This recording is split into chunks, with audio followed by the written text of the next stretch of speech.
Ce soir, frères et sœurs, il nous est donné de fêter le sommet de la fête de Noël, parce que s'il y a 40 jours, nous fêtions la naissance de Jésus, notre Sauveur. Aujourd'hui, c'est Marie et Joseph qui viennent nous apporter Jésus, qui viennent vous apporter Jésus. C'est ce que nous fêtons aujourd'hui. Dans ce mystère de l'Eucharistie que nous célébrons chaque dimanche, se réalise ce mystère que nous fêtons aujourd'hui de Jésus qui vient nous visiter dans son temple. Et où est-ce qu'est le temple de Dieu aujourd'hui? Quel est le temple que Jésus vient visiter aujourd'hui? Ce temple, nous est-il dit, c'est partout où des hommes et des femmes se réunissent au nom de Jésus. À chaque fois que vous vous réunissez à 2 ou 3 pour être ensemble, là, au nom de Jésus, vous construisez le temple que Jésus vient visiter, ce temple où Marie et Joseph viennent apporter Jésus. Et c'est ce qui est dit quelque part dans l'Évangile, là où 2 ou 3 sont réunis en mon nom, je suis là au milieu d'eux. Et cela se réalise tout spécialement, bien sûr, à la messe, parce que c'est le moment où, en particulier chaque dimanche, nous construisons ce temple qui dure l'instant d'une heure, mais qui est fait pour justement se rendre partout présent, de nous réunir ensemble, et Jésus est là. Le voici qui vient.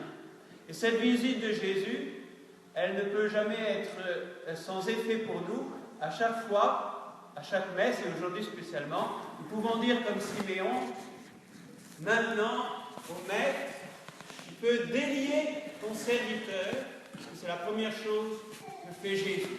Quand Jésus vient, il délie dans notre cœur des liens de ténèbres qui sont chassés par sa lumière, et cette lumière que nous portons, c'est celle du Christ lui-même. Il vient délier nos liens de ténèbres pour nous libérer intérieurement de tout ce qui nous empêche justement de vivre en hommes et femmes, enfants de Dieu. C'est le premier aspect de cette fête, et elle a toujours quelque chose de beau, parce qu'elle nous rappelle qu'elle se réalise de nouveau à chaque messe. N'oubliez pas à chaque messe que Jésus vous est remis dans vos bras, comme dans les bras de Siméon le vivant. Prenons le temps à chaque messe de nous émerveiller, d'avoir Jésus dans nos bras, je dirais tout près de notre joue. Nous pouvons même, si nous sommes un peu mystiques, entendre le cœur de Jésus battre, ce cœur qui bat d'amour pour tous les êtres humains de ce monde. C'est ce qui se réalise dans le mystère de chaque messe. Mais il y a un deuxième aspect de cette messe que nous avons entendu dans l'Évangile. Le jour de la présentation du Seigneur, 40 jours après Noël, Jésus est consacré à Dieu le Père. Qu'est-ce que ça veut dire qu'il est consacré? Ça veut dire qu'il est donné à Dieu le Père pour lui appartenir totalement. Et ce mystère est extrêmement important parce que l'être humain est fait pour être à Dieu. C'est-à-dire qu'il trouve son bonheur lorsqu'il peut répondre à l'amour de Dieu. La consécration, c'est une réponse à l'amour de Dieu. Parce que Dieu nous aime d'un amour total, d'un amour qui est prêt à justement donner sa vie pour nous, un amour qui est entier.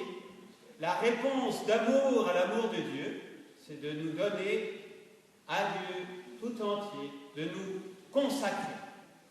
Et le drame de l'humanité, depuis le péché, c'est que nous n'arrivons pas à répondre à l'amour de Dieu en nous donnant tout entier à Dieu. On a assez d'expérience ici pour le savoir, on a beau le vouloir, nous n'y arrivons pas. Et pourtant, le jour où on y arrivera à nous donner tout entier à Dieu, en réponse d'amour, alors nous serons entièrement envahis par l'amour, parce que se donner à Dieu, c'est se donner à l'amour éternel, c'est vivre ce bonheur de l'amour divin. Et c'est ça que nous voulons demander à Dieu. Et Jésus, si Jésus se consacre à Dieu par les mains de Marie, en ce jour, et au tout début de son existence, c'est pour que nous puissions, nous aussi, être entraînés dans cette consécration à Dieu. Et c'est ce qui s'est passé le jour de notre baptême. Le jour de notre baptême, nous avons été consacrés à Dieu, en Jésus. Et oui, n'oublions pas que nous sommes un peuple de consacrés, qui avons été donnés à Dieu pour être les témoins de l'amour de Dieu dans ce monde, qui avons été donnés à Dieu pour pouvoir être les premiers, mais en portant toute l'humanité derrière nous, à répondre à l'amour de Dieu pour l'humanité. Nous avons été donnés à Dieu pour goûter au bonheur de Dieu. Et Jésus s'est consacré tout entier dans son humanité à Dieu pour que nous puissions le faire aussi. Et c'est ce qui se réalise à chaque messe si nous le vivons, si nous participons à la messe avec le cœur. La messe, qu'est-ce que c'est? C'est le moment où Dieu, Jésus, s'offre à Dieu le Père. Il se donne tout entier, complètement immolé à l'amour de Dieu le Père, mais en voulant nous y entraîner. Et si nous sommes là, à vivre la messe, c'est pour que Jésus puisse nous entraîner dans cette consécration, puisse nous entraîner dans cette réponse d'amour, puisse nous entraîner vers Dieu que l'on ne voit pas et qu'on voudrait saisir. Nous qui sommes trop souvent plongés dans les ténèbres, rentrer dans cette lumière de l'amour divin. Et donc c'est ce que nous vivons à chaque messe, mais que nous fêtons tout spécialement aujourd'hui.